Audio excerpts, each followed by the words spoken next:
What exciting adventures will we choose? We'll make new friends and make some plans. We'll post videos as we visit new lands. We'd love you to join us as we sail around in floating hotels of every brand. We're retired and it's time to cruise. Come and join us or watch our YouTubes. Welcome viewers to Retired Time to Cruise. If you haven't met us yet, we are Darren and Susan. Today's topic, something nobody likes to talk about, Is medical costs on a cruise ship. Yeah, an important subject to consider before setting sail. Yesterday, I giggled when I saw a meme that showed a person coughing and it said, "Everyone on the cruise on day 3. Yeah, well, unfortunately, this could be more true than we'd like to admit. Today, we'll discuss the potential costs of onboard medical care Provide some examples of high-cost procedures. and share tips to prepare financially. Number 1, why medical costs matter on a cruise ship. Cruise ships all have fully staffed medical centers, but they're not like your local clinic or hospital. Medical services on board operate more like private health care and can be expensive or actually very expensive. Costs may not always be covered by your standard health insurance. Even specific travel policies or international coverage might have limitations. It's important to understand what medical issues your health insurance covers before you visit the medical center on a cruise ship. We've met travel nurses and doctors on ships and discussed how things work for them. Each ship and cruise can be different, so results may vary. Yeah, when our son was very small, sometimes the nurse would take care of minor common medical problems without the cost of seeing the doctor. This meant, at their discretion, they could patch up minor cuts and scrapes Dispense band-aids or seasick remedies. without the costs of the doctor being involved. That saves you several hours of waiting and lots of Cha-ching. money. On later cruises, we found that even a Band-Aid would result in a medical bill. So based on that, our advice is to only use the onboard medical services as a last resort. Just an FYI, If the injury was on the ship, like slipping on the gangway and scraping or cutting yourself, report it right away, and they should agree to send you to the infirmary at no cost to you. they should. Some examples of high-cost medical procedures on a ship are Routine diagnostics and blood work, that can cost up to $1,200. It's kind of surprising that routine costs that much. Another expensive procedure would be x-rays or diagnostic imaging. That can cost from $300 to $800. Yeah. Treatment for serious injuries like a fracture or a burn can run anywhere between $2,000 and $10,000. Heart attack treatment for like stabilization and care before you're evacuated can be $5,000 to $10,000. Yeah. Appendicitis treatment. Now, I wouldn't think that would be something that would happen often on a cruise ship, but it actually is highlighted as one of the major things that happens to people. And that's $3,000 to $5,000 for stabilization, plus usually evacuation and onshore care.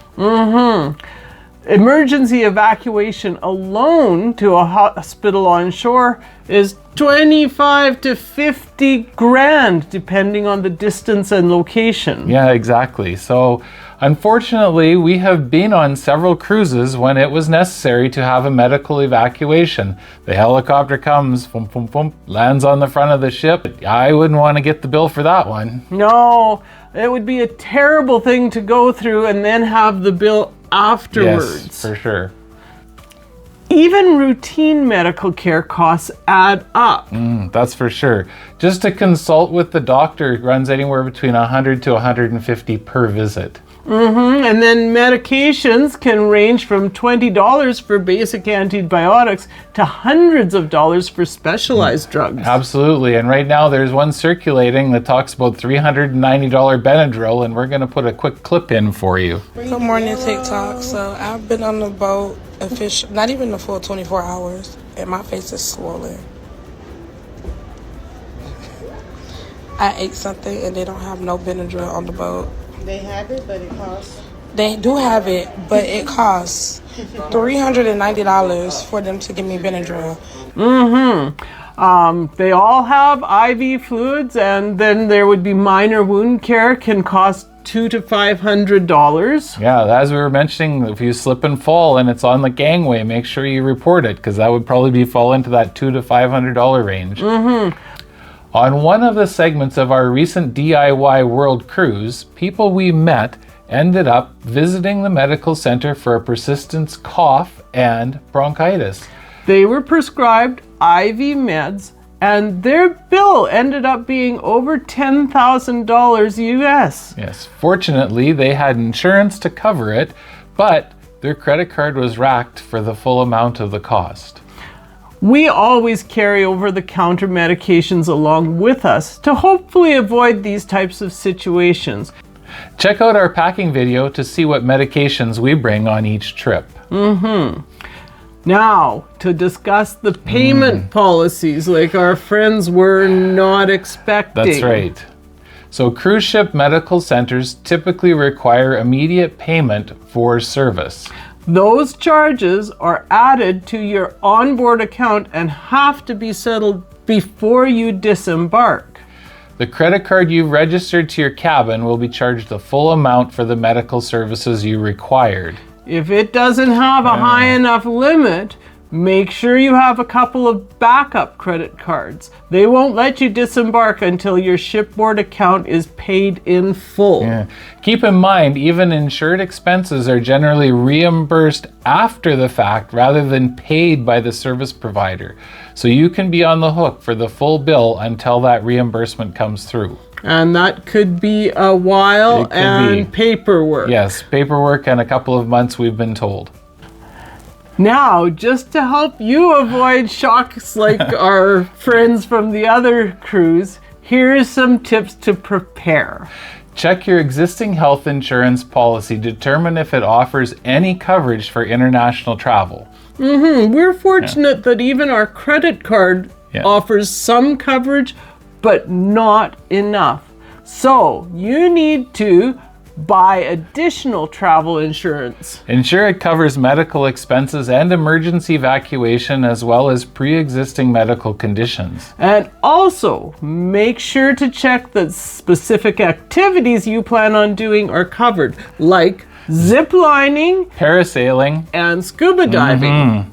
This is number one along with the trip cancellation insurance, and it's best to purchase this as close to booking your cruise as possible.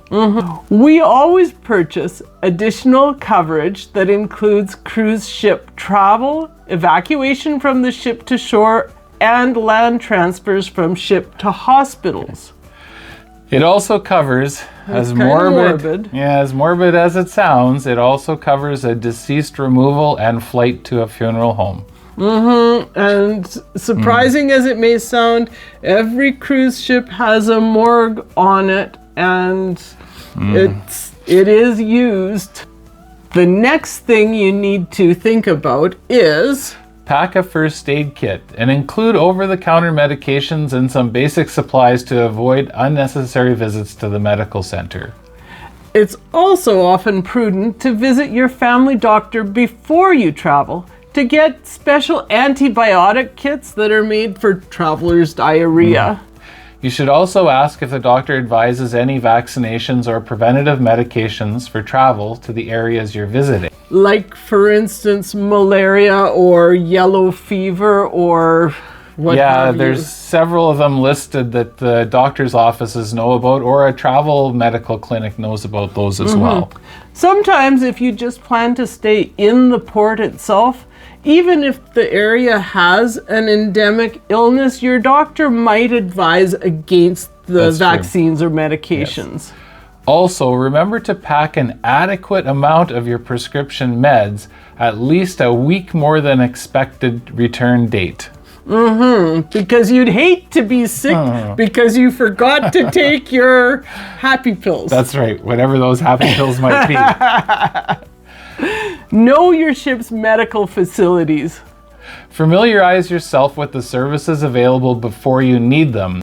It's interesting to discover that some cruise lines offer services like dialysis, but you do need to know potential costs before booking that trip. Right. In the packing video we mentioned earlier, we discuss over-the-counter medications to bring along, as well as some basic first aid items to include. As we've discussed, medical emergencies can be stressful, especially on a cruise. Being informed and prepared ensures you can enjoy your vacation with peace of mind. Plus, avoid the surprises of a $390 Benadryl pill. Have you had any experiences with Cruise Ship Medical Center? Share your stories in the comments. Remember to like, Subscribe and stay tuned for more travel tips and videos from our last trip on Retired Time to Cruise. Bye now. Bye. Retired, it's time to cruise. Where will we go next? What will we see? What exciting adventures will we choose?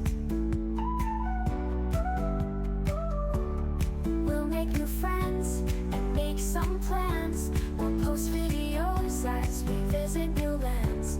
We love you to join us as we sail around in floating hotels of every brand. We're retired and it's time to cruise. Come and join us or watch our YouTube.